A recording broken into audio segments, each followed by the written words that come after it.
right, let's move along here. Let's see what Maggie, who is 65 years old, has to say about why she is single. She says, quote, "That is a tough question. It wasn't a conscious decision. It just turned out that way. I was never interested in settling for less." There's another recurring theme. "And I've also realized recently that I've never felt loved by the men I was with." Tough question means there are many reasons she's still single because she cheated on all of her boyfriends and probably her husbands. It just turned out that way means she woke up at 41 and realized that she was single, alone, and childless. Never felt love. Guys, that is an excuse. These women use all these bad excuses to stay single to give themselves permission to sleep around. Well, I was in an abusive relationship, so I stayed single. He was too nice and I wasn't in love, so I stayed single. I never felt loved by the men I was with. No. Men love women with the passion of 1,000 suns, but you never felt love? Listen, I'm calling BS. This is another excuse, again, to stay single and sleep around. The next question they asked 65-year-old Maggie is, how do you feel about being single? She says, quote, "For the most part, I love it. These are times when having someone who's got my back would have been nice." For the most part, you love it. No, sweetheart. For the most part, you hate it. Guys, listen, she qualified her truth with "for the most part," which means no, I hate being single. If she really liked it for the most part, which means the negatives don't outweigh the positives, she would have just said, yeah, I love it. But guys, women cannot help but be honest even when they don't want to be. So they qualify it with "for the most part" or "basically." Right? So for example, I'm not with anyone else right now, which means that she's thinking about being with someone else right now, as in not this instant. Or when you ask, so you didn't sleep around for an entire week? She says, pretty much. That's not a no. That's not definitive. If the answer isn't an emphatic yes, then it is a no, and vice versa. Then she says, well, these are times when having someone who's got my back would have been nice. There's that real truth, guys. She hates that she's 65 and single. It's obvious. She's 65. Someone who's got my back would have been nice. No, it would be nice. She should have said, I don't like it. I would love to have someone who has my back right now. That would have been the honest answer.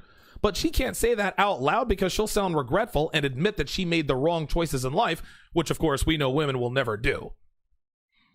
They also asked 65-year-old Maggie, how have your viewpoints changed over the years? She says, quote, "For a long time, I believe society's view that it is abnormal to be single. Now I know life can be just as fulfilling without a partner." She's lying. Life is not fulfilling without a partner, even for men. Guys, my life is great. There's no doubt about that. But it's better with Devin in it. I don't need Devin to be happy, but my life is better with her in it. I will freely admit that. And if I, as a man, feels that way, then women definitely do. It's so funny how women just flat out lie to save face. Then they ask Maggie the million-dollar question, what would you tell your younger self? She says, be yourself and accept yourself as who you are. That advice, gentlemen, that is what she is giving to her 65-year-old self right now. She has to accept herself for who she is because she's 65, unmarried, and lonely. She's not giving that advice to her younger 25-year-old self. No. She's telling herself that right now. Let's go to 33-year-old Bridget from right here in Philadelphia. They ask her, how do you feel about being single? She says, quote, 80% of the time, I feel fine about it. I'm not willing to just date anyone in order not to be single, so I'd rather hang with myself than to just be with someone so I'm not alone. I'm also really good at being alone. I've lived by myself the past 10 years. Oh my God. And I have plenty of fulfilling things in my life that don't revolve around men. The other 20% of the time, the weekend is approaching and I wish I had a partner to go get brunch with on Saturday morning.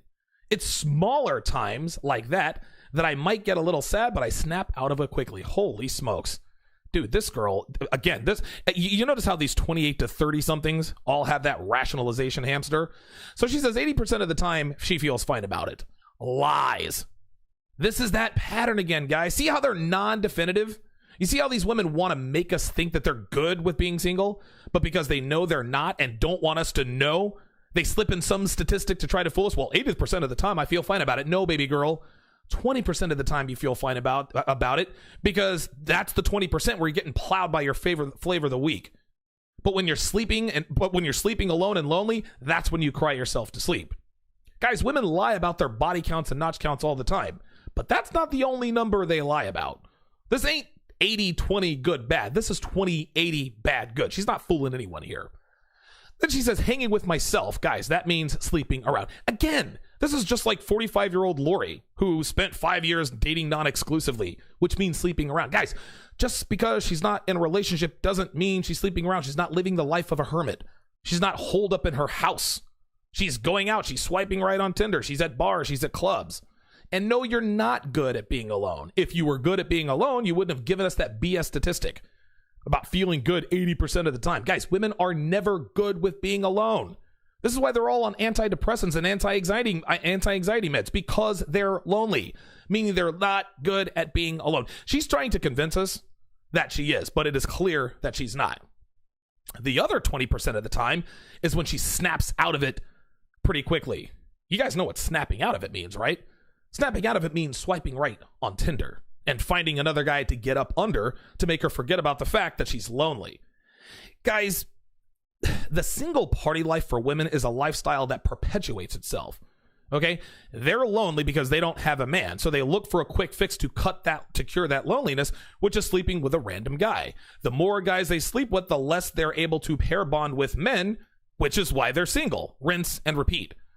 She admits that she wishes she had a partner. No woman is okay with being single, guys, no matter what they tell us. Dude, a woman's worth is not determined by her. It is determined by the quality of man she can get with. That's why girlfriends always judge boyfriends and husbands of other girls. The higher quality the man, the higher quality the woman. It's simple math. Bridget wants a boyfriend, but she can't admit that she wants a boyfriend, because then she'd look regretful, and that would be a black eye on herself and feminism. Then they ask Bridget, have you always felt this way? She says, quote, when I was younger, I put an emphasis on trying to find romantic partners. This was back in middle and high school when I was less self-confident in myself. Then college hit, and I slowly became more confident and more in touch with who I am and who I want to be. My siblings and I were raised by parents who didn't want us to be dependent on anyone, so I never felt there was an expectation to get married young and start giving them grandbabies. She as good as told us that she lost her virginity around 13, 14 years old, and she never looked back. In college, she became more confident, which means she was getting more sexual attention from men, which gives her more sexual confidence. Guys, this is the kind of confidence these women are talking about. It's the confidence that comes with knowing that you can sleep with any man you want when you're young. That's the confidence they're talking about. This is why they go absolutely mental when they hit the wall, because they're not getting that attention from those same men. Then she says, I never felt there was an expectation to get married young and start having grandbabies. Oh, here we go. Blame it on the parents. You see this? Blame shifting again. One woman blamed her boyfriend. Another woman blamed, an abusive relationship. Well, the reason I'm 33 and single and sleep around is because mommy and daddy didn't want us to give them grandbabies. That's BS. There's no way you're going to convince me that your parents, who are likely baby boomers, encouraged you to sleep around in your 20s and put off marriage. Ain't no way, sweetie. It's a good try, though. She sleeps around because it's what she wants to do, not because her parents didn't encourage her to get married and have a family.